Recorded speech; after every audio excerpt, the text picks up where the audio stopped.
ஓம் சாய்ராம், ஜெய் சாய்ராம். சாய் பிள்ளைகளுக்கு அனைவருக்கும் அன்பு வணக்கங்கள். என் அன்பு குழந்தையே, இது உன்னுடைய சாய் அப்பாவின் கட்டளை. உன்னுடைய விதி மாறி விட்டது தங்கமே.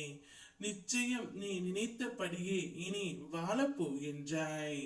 நீ விரும்பிய வாழ்க்கையை உனக்கு நான் இப்பொழுது கொடுக்க போகின்றேன். நான் உன்னோடு இருப்பதை இப்போது நீ உணர்ந்தும் கொள்வாய்.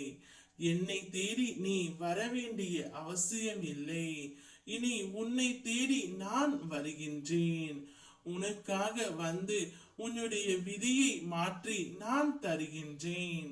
கடல் போல் துன்பம் வந்தாலும் கவலை உனக்கு எதற்கு? கரையில் நான் காத்து நிற்கும் போது ஓம் சாய்ராம் என்று என்னை அழை தங்கமே. உனக்காக நான் வருகின்றேன். அமைதியான மனத்துடன் இரு. உன் கஷ்டங்கள் இன்றுடன் முடிவுக்கு வந்துவிட்டன. படைக்கும் தெய்வமாகிய பிரம்மாவிலிருந்து புல் பூண்டு வரை இப்பிரபஞ்சத்தில் எங்கும் நிலவி இருக்கும் அளவற்றதும் முடிவற்றதும் பூரணம் ஆனதுமான முழு முதற் பொருளை பாபாவாக உரு எடுத்து நம்மிடம் இப்பொழுது வந்து உள்ளது. இதுவரைக்கும் கஷ்டம் முடிவுக்கு வராத நிலை தொடருமானால் உன்னுடைய நிலையை சரிபார்த்து கொள். அதாவது இதுவரை நீங்கள் பூரணப்படவில்லை என்பது பொருள். உங்களிடம் என்னவெல்லாம் தேவையில்லாமல் இருக்கின்றதோ அதையெல்லாம் வெட்ட வேண்டும்.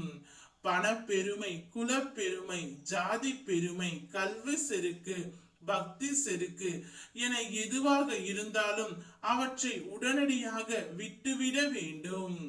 இவை உங்களுக்கு நன்மை தருவது போல தெரியலாம், பிறருக்கு நன்மை தராது. ஆகவே உங்கள் நலனுக்கு தீங்காகவே இருக்கும். அதே போல வறுமை, ஏழ்மை, தாழ்வு மனப்பான்மை, குல தாழ்ச்சியாக நினைத்தல், பிறரை விட வசதி குறைவு என எண்ணுதல் போன்றவையும் பாவங்கள் ஆகும். இவற்றையும் மனதில் இருந்து எடுத்து அப்புறம் போட வேண்டும். இவற்றால் உங்களுக்கு எந்த ஒரு நன்மையும் தீமையும் கிடையாது. வாழ்க்கை வாழ்வதற்காக தரப்பட்டுள்ளது. நீங்கள் வாழ்வது போலவே பிறர் வாழவும் நினைத்தால் உங்கள் துன்பங்கள் முற்று பெற்றுவிடும். நான் இப்படி சொல்ல காரணம் என்னவென்று உனக்கு தெரியாது. என்னை கருவியாக கொண்ட சாயி இவற்றை எழுதி வாங்குகின்றார். உன்னுடைய வாழ்க்கையை உனக்கு பிடித்த மாதிரி நீ வாழ். உன்னுடைய விதியை நான் மாற்றி தருகின்றேன். என் மேல் நம்பிக்கை கொள்ளும் பக்தியை கொண்டு ஒருவன் அவன் வாழ்க்கையில் வெற்றி பெறுவான். நிச்சயம் அந்த சந்தர்ப்பத்தை அவனுக்கு நான் கொடுத்து கொண்டே இருப்பேன்.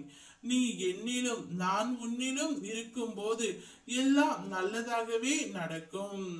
இதை உனக்கு நான் 2 பைசாக்களை எனக்காக எடுத்து வை. நம்பிக்கை மற்றும் பொறுமை, அதை பெற்று கொண்டு தான் உனக்காக வேலை நான் செய்வேன். எதுவும் தாமதமாகாது. என் வார்த்தையை நம்பி தைரியமாக இரு.